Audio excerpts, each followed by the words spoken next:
Yan ay usapang pagkain naman tayo tungkol sa libreng pagkain dito sa company ng boss ko. Doon sa mga hindi pa nakakaalam at bagong napadpad dito sa aking YouTube channel, ay papakita ko sa inyo kung anong mga klaseng pagkain, yung libreng pagkain dito sa company ng boss ko. At ang libreng pagkain namin dito ay simula Lunes hanggang Biyernes, tanghalian lang sa kahapunan. Pagdating ng Sabado-Linggo ay hindi na libre ang pagkain at pwede naman kami kumuha ng mga kung gusto namin magluto ng halimbawa lutong Pinoy. Kumbaga pwede kami kumuha ng sibuyas, bawang, mga sangkap sa pagluluto sa kantin, wala namang problema at may authorized naman kami ng boss namin.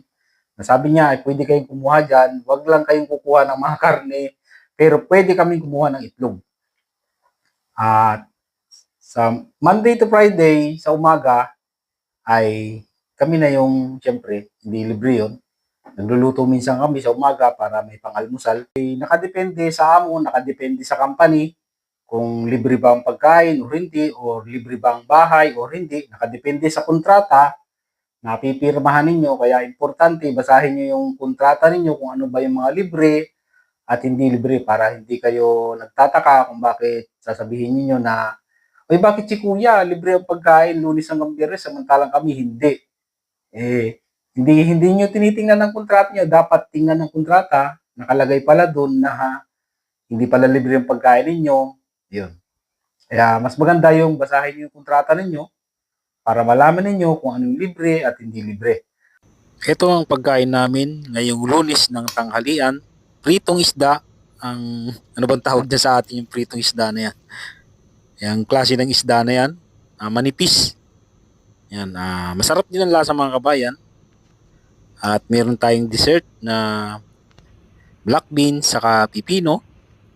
At ang ating sabaw ay yan, parang giniling na bigas, maalat-alat ang lasa at may sili, hindi mawawala ang sili, tapos may kulay dilaw ba yan, pipino na yan.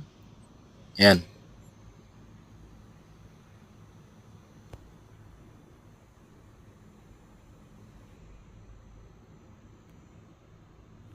Ang hapunan naman ngayong Lunes ay yan. Hindi ko alam ang ibang pagkain dito mga kabayan, hindi ko alam ang pangalan kahit matagal na ako rito. Ito yung parang karni ng manok na pinagulong sa sili. Kung may adobo sa toyo, gata, at asin sa atin ay dito parang may adobo naman sa sili. Mahilig talaga ang mga Korean mga kabayan sa sili. Tapos dessert, pipino. Mahilig din sila sa pipino. At ang ang sabaw natin yan ay malamig dito mga kabayan, itong sabaw na to. May sibuyas na puti, saka may sili, tapos manamis-namis ang lasa, tapos may pipino. Okay na rin ang lasa. Yun. At sa Martes naman, Martes, tanghalian, parang dinuguan. Medyo mapait ang lasa nito mga kabayan. At yan may halong karne ng baboy, laman, saka may patatas. Ayan. Manamis-namis na mapait-pait ang lasa. Pwede na. Tapos ang sabaw natin mga kabayan ay sinabawang itlog na may dahon ng sibuyas. Mahilig din sila sa sibuyas talaga.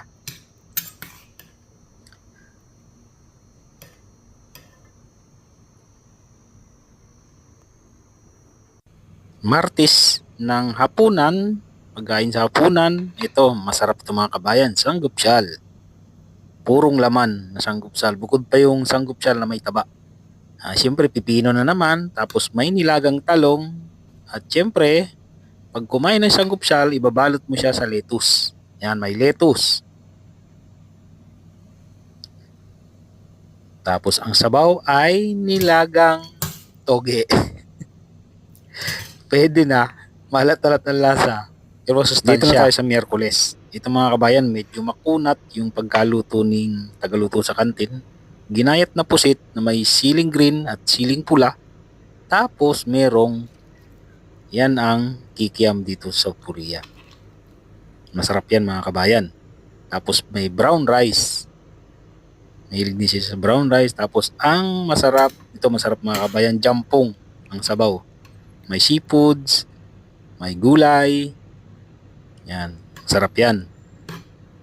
may tahong. Hindi ko na kung pangalan ng ano na to, yung seafood na yan.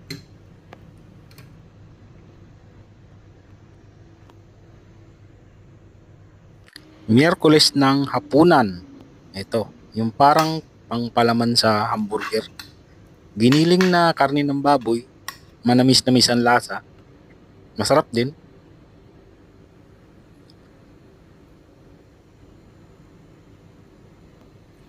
Tapos ang sabaw ay, yan, merong mushroom, merong patatas, merong seafoods, yan.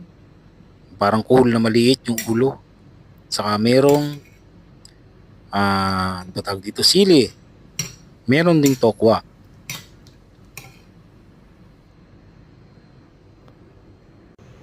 Huwebes, ayan, Huwebes ng tanghalian, ayan ang pagkain namin, medyo inalat.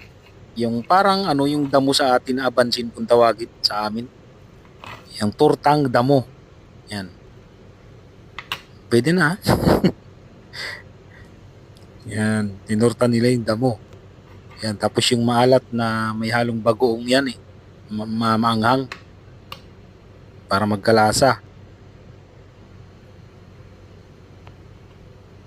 Tapos ang sabaw ay, ayan ulit, katulad nung ano kanina. May seafood, may tukwa, may sili.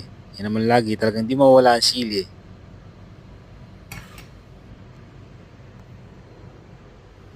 Huwebes ng hapunan, yan. Hotdog naman tayo na may sauce na matamis. Masarap din. Yan, ang maliliit na hotdog dito, pero malasa yan. Tapos ang dessert, yan, tapos yung sabaw natin ngayon, yon.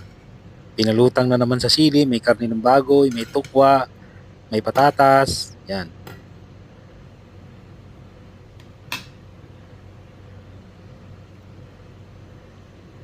May talong, may toge, yan, chili. Biyernes tanghalian, panalo mga kabayan, sanggupsal. Ginayat na karne ng baboy, tapos inihaw sa ano, lutuan ng sanggupsal. May taba yan mga kabayan. Tapos ang sabaw ay nilagang itlog na naman, may dahon ng sibuyas. Mahilig talaga sila sa sibuyas. Tapos may lettuce. Sarap niyan mga kabayan. At pagdating ng hapunan ng Biyernes, ito, yung parang lumi. Yan, hindi ko agad nakain kasi may ginawa ako kanina yon. Kaya sinipsip na ng noodles, malaking noodles yung sabaw. May sili, may carrots, may gulay, may seafoods. Panalo na rin. Pero hindi ko nauubos to. Ang daming magbigay nung tagaluto sa kantin ng ganito. Halos kalahati lang yung nakakain ko dito kasi madaming noodles na nilalagay